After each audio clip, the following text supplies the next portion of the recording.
Prince William brings in the stars for the Earthshot Awards as Meghan is on the verge of her major deal. Plus, the Crown trailer drops as creator Peter Morgan reveals how the Queen altered the final season. And Sarah Ferguson remembers Matthew Perry as James Middleton welcomes a baby. We've got that plus so much more in today's Royally Us. Hey everyone, and welcome to Royally Us. I'm Christina, that's Christine, and lots of big news this week. We are just, a week or so away from the Earthshot Awards, and we're getting some more details about that. And everybody's talking about the Crown trailer, so we have a lot to get to on that as well. So much to do. All right, let's get right into it. Like I said, the Earthshot Awards are right around the corner, and we have some major star power joining the award show this year. Hannah Waddington, of course, she is a star of Ted Lasso's. She will be the evening's host for the Earthshot Awards, so this is really exciting. She said in a statement that she is absolutely thrilled to be doing this, saying, "The work of the 2023 prize finalists is a hopeful reminder of the power of optimism, innovation, and human ingenuity. It is an enormous honor to be joining forces with the Prince of Wales for this exciting evening and to play a part in sharing the finalists' inspiring stories and solutions with the world." Cate Blanchett will also be on hand for the November 7th awards, which are taking place in Singapore. So it seems like this is turning into a must-see event.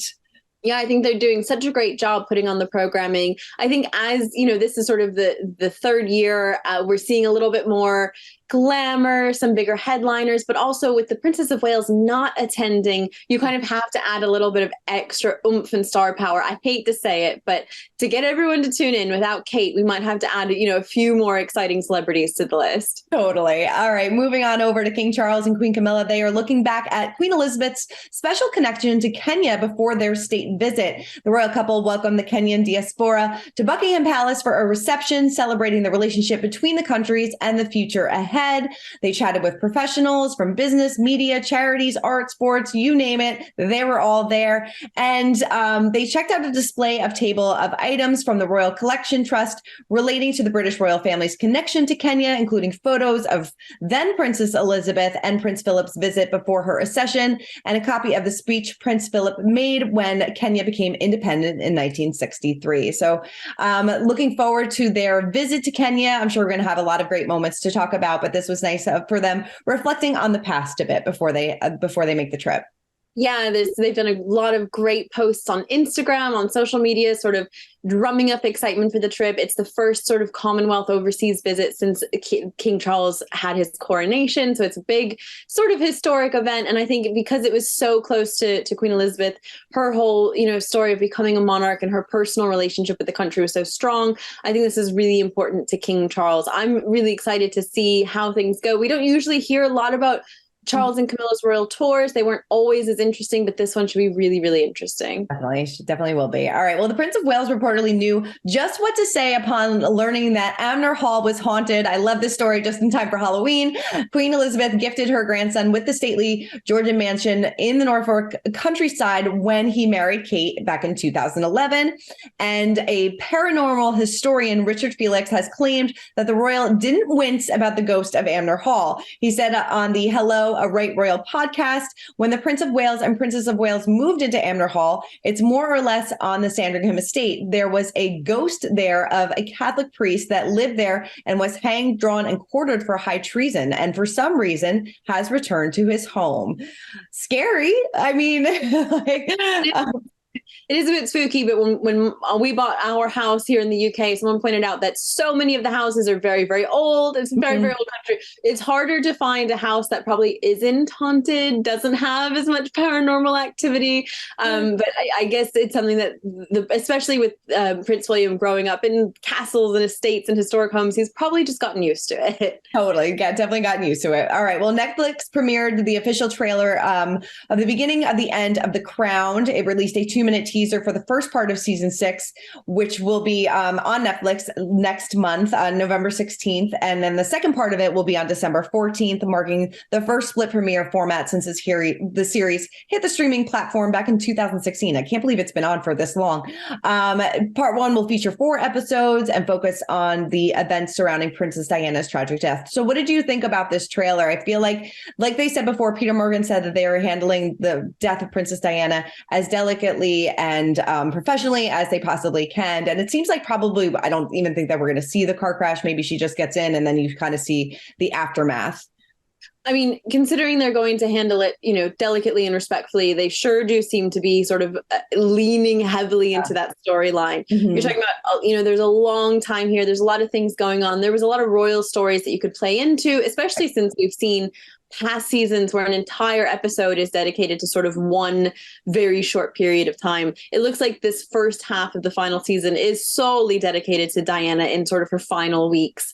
So they're definitely playing into that. I've heard a lot of mixed reviews from people. I think a lot of people, everyone's going to watch it, but I think a lot of people are watching because we've come this far. We might as well finish it. But I don't know if it's leaving the best taste in everybody's mouth. Yeah, no, definitely. It'll be people will have a lot to say regardless, but it's going to be a hard thing to cover. But the ending of The Crown may have been different if Queen Elizabeth hadn't died.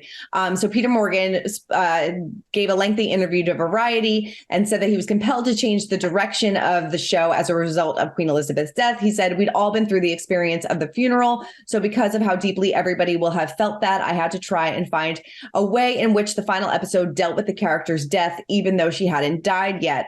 Netflix chief Ted Sarandos said that the initial discussions included debates on whether they should end the show with Queen Elizabeth's death, but then she ultimately outlived their intended production length, and the decision was made to end the program's timeline in 2005, and they felt it was the cutoff to keep it historical, not journalistic. I think by stopping almost 20 years before the present day, it's dignified. I agree. I think it would have been strange to include her death in this season of The Crown.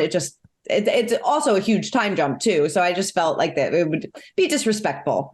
And too recent. It's a little bit too meta. Like we just lived that in real life. And then you open yourself out to as The Crown has become closer and closer to present day, it's opened itself up to more criticism because people remember it and they're remembering things differently and it doesn't reflect their experience. So I think it was a good call to sort of stop when they're choosing to stop and not sort of push that narrative forward. Definitely. And since they are stopping, we won't see the fallout of Prince Harry and Meghan Markle. And it seems like Prince Harry's character will not be influenced at all by present day Prince Harry because Peter Morgan hasn't read a word of Spare. He also said to Variety, "I've not read a word of it. Not that I wouldn't be interested, but I didn't want his voice to inhabit my thinking too much. I've got a lot of sympathy with him, but I didn't want to read his book." I think that's probably a good thing, because present day Prince Harry was definitely a lot different than probably 2005 Prince Harry. So he probably just didn't want those lines to be blurred at all.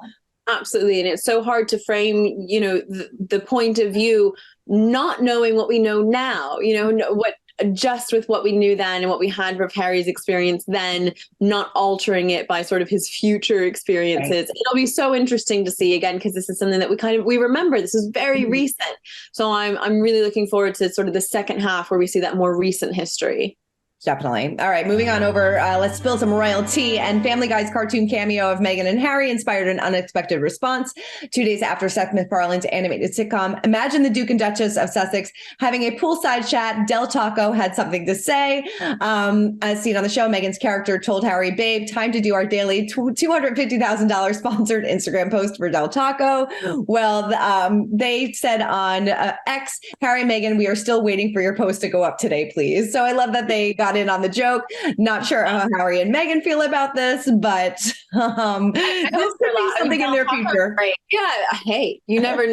I think that's funny. I hope they're laughing at some of these jokes. I think that some of them are sort of in better taste than others. This one was quite funny. Totally. All right. Well, there's some rumors going around that Meghan Markle is thrilled about being on the verge of landing her first major deal since parting ways with Spotify. So she's said to be inching closer towards signing on the dotted line for a multi-million-dollar contract with Amazon's podcast production partner, Audible. So a source told Closer UK via The Mirror that the new venture has the power to make or break her Hollywood dream.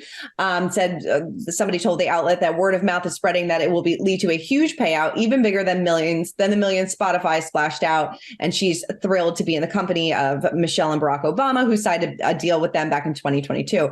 I'm just hesitant about this, of whether or not Audible would want to sign something like this, considering how terrible the deal with Spotify went. And I don't know, maybe podcasting is in her future. I don't know. Yeah, there's been so much debate about it, but I think anything that went wrong with Meghan, people were going to jump on it. She does tend to, she does tend to have that effect where if something goes wrong, they have all these excuses and reasons for why it went wrong and really blame it on Meghan.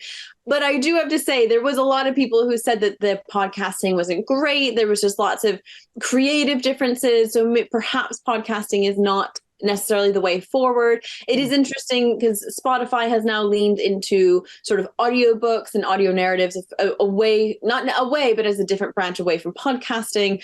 Audible obviously is known for audiobooks. So this is a really interesting, I don't want to say power play, but it's a really interesting move considering one venture just failed. Will the next one be a success? Yeah, we'll have to wait and see what happens. But definitely some sad news coming out of the TV world this past week with the death of Matthew Perry. Of course, he was the star of Friends for so many years, but he does have a royal connection. So the Duchess of York, who, of course, Fergie remembered Matthew with a touching tribute and 2 throwback photos on Instagram. She wrote, "I remember being thrilled to have met a natural talent, comedian, and brilliant actor. It is a tragedy to lose you so early in life. Rest in peace, dear Matthew. You have given so much joy and laughter to so many." I know it seems like, it's terrible when deaths happen, but that's when, all these touching tributes come in and you see how many different lives that he has touched in so many ways, not just with acting, but with, alcoholism and things like that. He's been so honest and open about his struggles in the past. And he was so beloved by so many, including the royals. So it's nice to see these touching tributes in such a really sad time. I think so. There were so many really moving tributes, but also a real emphasis on his work with addiction and sort of starting that discussion, the facilities that he helped organize. And I think that was what was so important to him, was that was part of his epilogue, if you will. That was what we talked about more than his acting career. And I think that, Sarah Ferguson sort of highlights, everyone has said he's so lovely and brilliant and kind and wonderful. And, so many really, really, heartfelt messages and kind words for him. Definitely. He will be sorely missed by so many. All right. Well, let's end on a brighter note in our pint-sized palace, because Princess Kate's younger brother, James Middleton, and his wife welcomed their first baby, a baby boy named Inigo. They were spotted pushing their newborn in a stroller around London's Notting Hill neighborhood, and they took to social media, of course, back in July to announce that they were expecting baby number 1. They also announced this on Instagram. It seems like they are settling really nicely into newborn life, but saying that they're really adjusting well, but they wish that their dog could have met the little man. I love this. The update on Instagram was so sweet, sort of talking about how all the dogs are, adapting well. I think anyone who's brought a baby home with a dog knows that that's an emotional experience. I also mentioned that one of the dogs keeps stealing the soft toys, the sort of plushies, which I think is so, so sweet. But I really hope that they're happy, they're enjoying this sort of newborn bubble, because it's the most amazing experience. It really is. We wish them well. And I love the name, Inigo. So cute. All right. Well, that is it for this week's episode of Royally Us. Please let us know in the comments what you're thinking about this week, because we know you guys always have a lot to say. So keep commenting, keep subscribing, and we'll see you guys next week. For more news content and exclusive interviews, make sure to hit the sub, like, and bell button down below and visit usmagazine.com.